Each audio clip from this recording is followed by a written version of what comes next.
Hello and welcome back. This is Josh. We've got a few knives here to compare. We've got the modern version of the Delta Ranger, um, the Delta Ranger 2, having little or nothing to do with it, and the Universal Soldier. Um, that's just a different tactical folder picked at random. It has nothing to do with the other ones other than the fact that it's frost cutlery. The original Delta Ranger comes in a large box. It's good for keeping your parts in. You get a sheath that'll hold your tactical flashlight. Otherwise, it's not real great and just gives you another carry option. The Delta Ranger is not a bad knife. It's some kind of rubberized composite. They don't tell you what kind it is here. This particular version has a two-sided blade. It's, what is that, 25 or 30% serrated. It's actually the way I prefer. The less amount of serration, the better. This particular knife generally will need adjustment from the factory. It looks like, I can't tell what it is. It's either a Torx head or an Allen head, or a hex head, or whatever you want to call it. So if you have a decent screwdriver set, you'll be able to adjust it. I rate this knife a 4 out of 5. It's not great. It's not bad. It's safe once you adjust it. And it has a lanyard hole. I don't see any purpose in putting a lanyard on these knives, but hey, it's yet another way to carry it. 4 out of 5.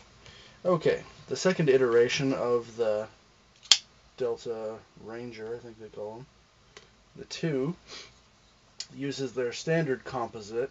I'm not real fond of it. Basically, it's prone to cracking and breaking when you drop it. This knife is lighter than the other one I had, so it should be less prone to it. It's not the most aesthetically pleasing, the whole silver thing. Yeah. This one's got a drop point blade instead of the spear point. It also has larger amount of serration. It's either 50 or 60% serrated. It's again a good solid knife.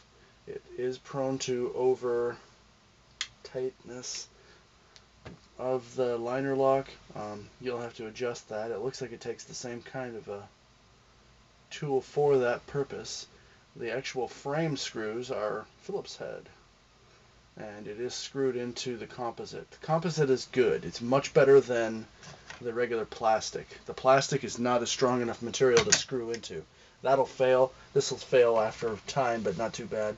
Has the same problem with the inserts. Watch those closely if you actually care about the inserts. Otherwise, it's just going to look like crap when it falls off. Then you'll have to super glue it, or you'll have to ignore it. The Unisol. This one is actually the best knife I have here. There's only one problem with it. In my opinion, it has a Tonto blade, and that's a problem. Spear type Tonto.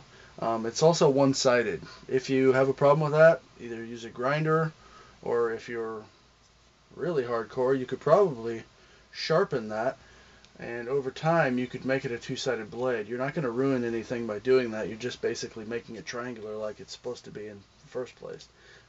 Otherwise, this knife is of much higher quality. Like I said, it's G10.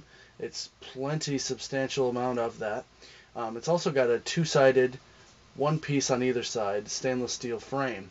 Much, much higher quality frame than either of the other two knives. Now, the thumb stud is very interesting. It actually screws in and out. I don't see the point of that, but it does. It is quite handy, and the knife is more or less two-handed, ambidextrous, other than the fact that it only has screw holes on one side, and it only has the clip on one side. So if you want to make it a pocket knife, you could have it two-sided or ambidextrous. Otherwise, it's pretty cumbersome to be carrying it right-handed in your left-handed pocket and then draw it out. But then I can't do anything left-handed either. So it has a lanyard hole. It's probably the heaviest of all these knives. It's pretty heavy. I'm still going to rate it a 4 out of 5. It has a solid clip. It's not great, but it's stainless steel. It's pretty strong, actually.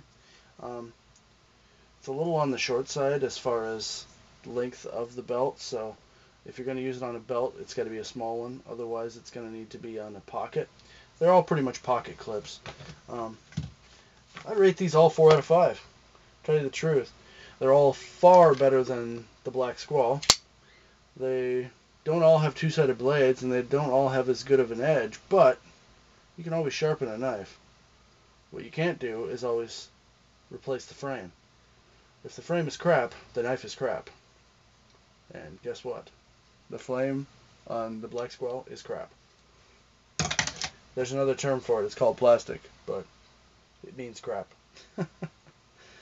Now, that does not translate to the Zytel, the glass reinforced, the Kraton, any of the other 1.5 billion composites and different super plastics out there, or polymers. I mean, this is like regular plastic, like the stuff you find on children's toys. So, basically, these are all 4 out of 5s. I give the Delta Ranger the highest rating. Rubberized handle, plus it has the sheath. The sheath, I mean, it just gives you another way to carry it. It's cool. It's a good thing to have. Still, none of them get anywhere near my Silent Stinger. This is the best frost cutlery knife I've ever seen. If you need a frost cutlery knife and you want the best one you can get, the Silent Stinger is probably it. It's a smaller knife. It's around that size. It's pretty light. It has a G10 handle and a stainless steel blade. It is a liner lock, but it's a much higher quality. I have it in my pocket here, but I can't actually get to it at the moment. It's a great knife. That's the one I recommend. These ones are all fine. That one is crap. That's a tool, not something you'd ever want to carry. This was Josh. I hope this has been a helpful video, and that is all the information that I will give you today. Oh, I do have the box of the Black Squall. That's what it looks like in its boxed form.